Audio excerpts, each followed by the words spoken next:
Get ready for a journey across the world's most beautiful cities, where charm meets diversity in a unique visual experience. From the dreamy streets of Paris to the modern skyline of Dubai, through the serene beauty of Kyoto to the historic grandeur of Rome and the vibrant energy of New York. Welcome back, and today we take you on a journey to Saudi Arabia. For nearly 100 years, the world wasn't allowed in. A kingdom 3 times the size of Texas, ancient civilizations, endless desert, coral reefs of extraordinary richness, cities rising from the sand at impossible speed, and traditions thousands of years old, quietly shaping every detail of daily life, all of it invisible to the outside world. Then, in 2019, the gates opened. What was waiting on the other side will change what you think you know. AlUla, the city that time forgot. Deep in the northwestern desert, hidden among walls of sandstone that glow amber at dawn and crimson at dusk, lies one of the most sought-after cities on Earth, the great archaeological secrets of the ancient world. Most people have never heard of it. This is Hegra, Saudi Arabia's first UNESCO World Heritage Site, known locally as Mada'in Salih. 111 monumental tombs cut directly into towering sandstone, cliff faces with a precision that still baffles modern engineers and scientists. These are not simple burial chambers. They are masterworks of architecture, built by the Nabataean civilization, the same brilliant engineers who carved Petra out of the rock in Pontus. 2,000 years ago, the Nabataeans controlled the ancient incense routes that connected the Arabian Peninsula to the Mediterranean world. Caravans heavy with frankincense, myrrh, and precious spices stopped at this desert oasis. Hegra grew wealthy, it grew powerful, and it grew beautiful in the austere, deliberate way that only desert civilizations understand beauty. One tomb stands apart from all the others. Qasr al-Farid, the lonely castle, rises 22 meters from the desert floor. Classical columns, intricate decorative friezes, an eagle carved in relief at the crown of its facade. It is magnificent. And it is unfinished. Look at the lower half of the tomb, and the polished precision stops abruptly, giving way to rough, unhewn rock. The chisels simply slipped. Historians believe the wealthy patron who commissioned this monument died before it could be completed, leaving behind an eternal monument to human ambition, frozen at the exact moment fate intervened. The inscriptions covering these facades speak across 2,000 years. Written in Nabataean Aramaic, they carry names, genealogies, dates, and warnings to anyone who might disturb the dead. Real voices from a vanished civilization, preserved in extraordinary clarity by the same dry desert air that preserves everything here. As the day moves, the tombs transform. Pink and gold at dawn, stark and sharp under the midday sun, alive with shadow at sunset. And at night, beneath skies free from any trace of light pollution, the Milky Way stretches from horizon to horizon, exactly as it did above the traders who camped here 2 millennia ago. Nature, meanwhile, has been sculpting this landscape for far longer than any civilization. Rising from the flat desert floor, a single massive sandstone formation stands 50 meters tall, its shape unmistakable to anyone who has ever seen an elephant. Trunk extended, body massive, surface worn into something that resembles weathered skin. This is Elephant Rock, and it needs no further introduction. Nearby, the abandoned old town of AlUla offers another layer of this region's deep history and culture. For 8 centuries, thousands of people lived in a tight labyrinth of mud brick and stone, in houses so closely packed that neighbors could pass items between windows without stepping outside. The lanes were designed to be narrow for a reason. Shade is survival in the desert. Then, in 1983, the last residents moved away. The old town was left exactly as it was. From above, the reason this place has sustained human life for millennia becomes clear. A ribbon of vivid green cuts through the golden landscape, ancient palm groves fed by underground system, water sources that have never dried up. In one of the harshest environments on Earth, this hidden vein of life made everything possible. And rising improbably from this ancient world, a structure unlike anything you have encountered, Moriah, the world's largest mirrored building, a concert hall whose exterior reflects the surrounding. Desert so perfectly that it seems to vanish into the landscape entirely. International performers now take the stage here, framed by 2,000-year-old tombs. It is a statement about exactly where Saudi Arabia has decided to go, honoring a city's rich history of remarkable depth while building toward a future of radical ambition and bottom right. Jeddah, 6 centuries on the Red Sea, on the western coast of the Arabian Peninsula, where the Red Sea meets one of Islam's most historically significant trade routes, stands Saudi Arabia's most cosmopolitan city, Jeddah, gateway to the holy cities, a place where history is not preserved behind glass, but lived in daily. At the city's heart lies Al-Balad, a UNESCO World Heritage Site and one of the wonder of the past years. Most intact examples of traditional Arabian coastal architecture anywhere on Earth. Walking these narrow lanes is like stepping through a threshold into another century. Buildings 4 and 5 stories tall line streets barely wide enough for 2 people to pass. There, facades are decorated with rawashin, ornate wooden lattice balconies that became Al-Balad's defining visual signature. These structures were not decorative. They were functional genius, shading the interior from direct sun, channeling sea breezes through the rooms, providing privacy while still permitting a view of the land. Many of these buildings were constructed from coral stone, blocks cut directly from the Red Sea floor. Coral provides natural insulation against coastal heat that no imported material could replicate. These buildings are, in the most literal sense, made from the sea that surrounds them. Modern Jeddah announces itself without warning. The Corniche, 30 kilometers of waterfront promenade, stretches along the coast, lined with sculpture parks, seafood restaurants, and the constant company of LEOC, the Red Sea itself.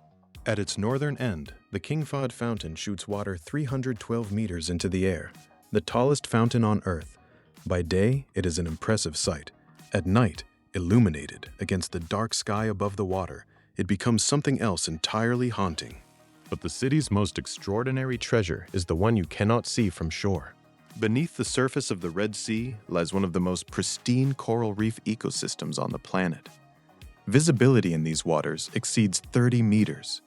Coral formations in colors that seem impossible shelter hundreds of species of tropical fish.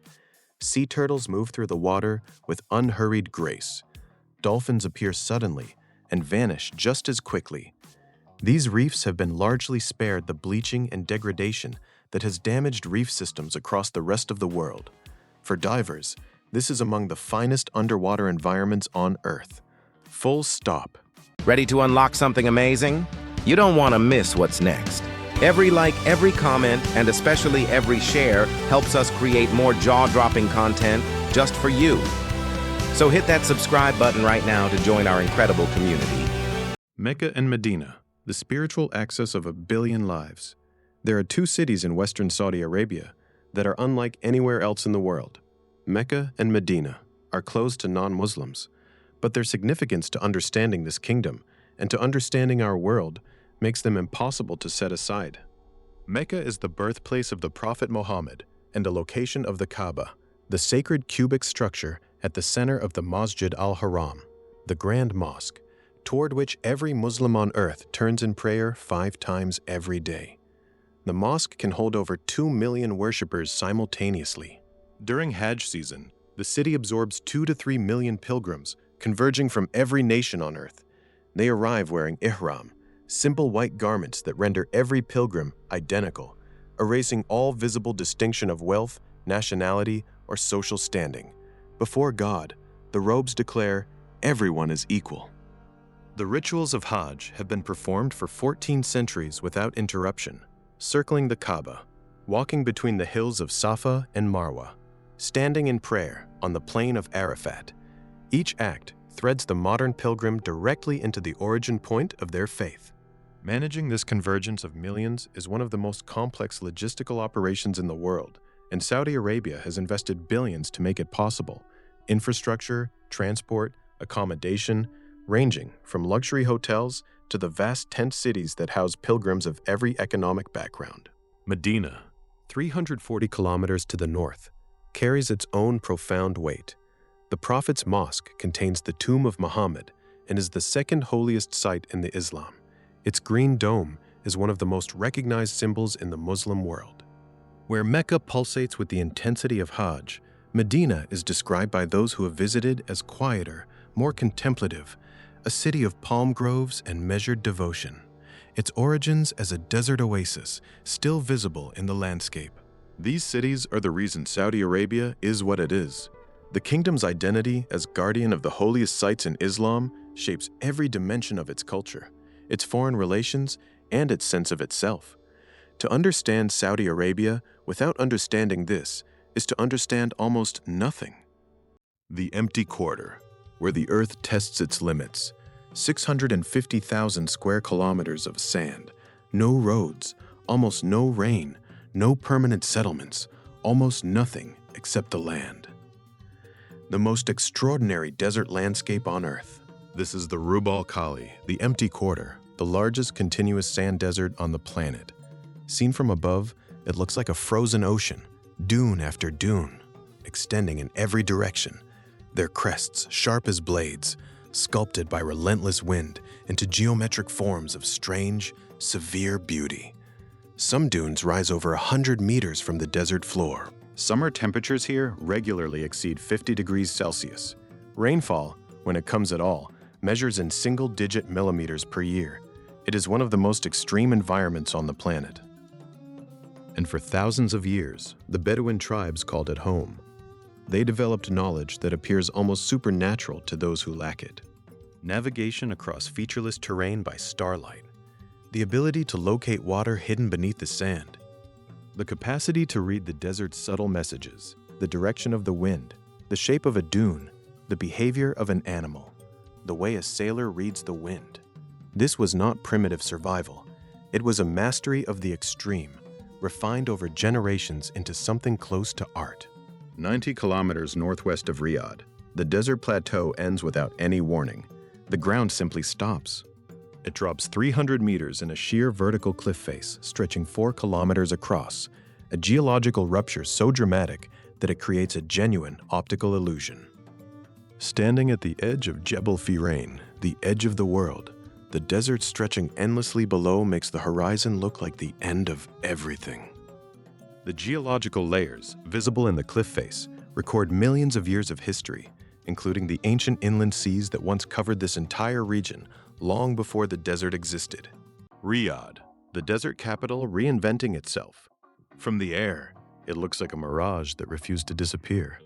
A forest of glass and steel towers rising from golden desert, highways extending in every direction. Over 7 million people in a city that, not so long ago, was a small walled settlement in the middle of the Arabian Peninsula. Riyadh is moving fast. The kingdom's center tower dominates the skyline, its distinctive arched gap near the summit visible from across the city, a sky bridge suspended 300 meters above ground offering panoramic views of the sprawling metropolis below. The Al Faisaliya Tower, completed in 2000 and crowned by a golden sphere, was Riyadh's first true skyscraper, the opening signal of what was coming. Boulevard Riyadh City represents the social transformation happening in the new Saudi Arabia, a vast entertainment and dining complex where families gather, international cuisine arrives from every corner of the world, and options for leisure exist that would have been entirely inconceivable a decade ago. But at the city's core, traditional Riyadh endures. The Masmak Fortress, built in 1865 from mud brick and timber, stands in quiet contrast to the towers surrounding. In 1902, Abdulaziz ibn Saud captured this fortress and launched the military campaign that would unite the entire Arabian Peninsula under his rule. Saudi Arabia began here. The National Museum traces the full arc of the peninsula's story, 8 galleries moving from prehistoric settlement to the present day through ancient artifacts, Islamic manuscripts, traditional costumes, and immersive installations that draw a line from the deepest past to this present, accelerating moment. Riyadh's food is its own education. Kabsa, the national dish, combines long-grain rice with meat and a layered blend of saffron, cardamom, and tan, cinnamon. Mandi, prepared in underground clay ovens, produces meat of extraordinary tenderness, infused with deep smoky flavor. The Saudi coffee ritual remains unchanged. Small handleless cups filled with cardamom-scented coffee, poured from the iconic long-spouted dala, offered as an act of love, hospitality and trust as much as refreshment. To accept the cup is to accept friendship. After dark, the city shifts register. The towers illuminate, the boulevards fill. The cooler evening air draws the city outdoors. Riyadh, after midnight, is not a city going to sleep. It is a city in full conversation with its own future. In 2016, Saudi Arabia made a declaration. Crown Prince Mohammed bin Salman unveiled Vision 2030, a sweeping blueprint for transforming the kingdom's economy, ending its dependence on oil, revenue, and positioning Saudi Arabia as a global destination for tourism, culture, and investment. The first milestone arrived in 2019. Tourist visas, available for the first time in the kingdom's history. Decades of closure ended with a policy change. Cinema returned in 2018 after a 35-year ban. Concerts by international artists, once not merely discouraged but unthinkable, now fill stadiums regularly. These are not cosmetic changes. They represent a fundamental renegotiation of daily life for a population that is 70% under the age of 30, a demographic wave that is educated, connected, and demanding a future that matches its ambitions. Whether Vision 2030 achieves every stated target matters less than what it reveals. Saudi Arabia has decided to transform, deliberately, rapidly, and at a scale that is genuinely difficult to comprehend from the outside. For travelers, the timing is rare. The chance to see a country mid-transformation, to walk through heritage sites only recently open to the outside world, to experience a heritage. Culture navigating the tension between ancient tradition and radical modernity in real time. It's just the 100th time. From the Nabataean tombs of AlUla to the pristine coral reefs beneath the Red Sea, from the cliff edge at Jebel Al-Balad to the towers of Riyadh blazing at midnight, from the spiritual gravity of Mecca and Medina to the layered streets of Al-Balad in Jeddah. Saudi Arabia is ancient and ultra-modern, traditional and revolutionary, deeply familiar to those who understand its faith and culture, almost entirely unknown to everyone else. It resists simple stories and refuses easy judgments. It asks to be encountered directly, with open eyes and genuine curiosity. For nearly a century, its doors were closed. They are open now, and what is waiting on the other side will not leave you the way it found you. If you want to uncover more hidden stories, make sure to like the video, subscribe to the channel, and share it with your friends.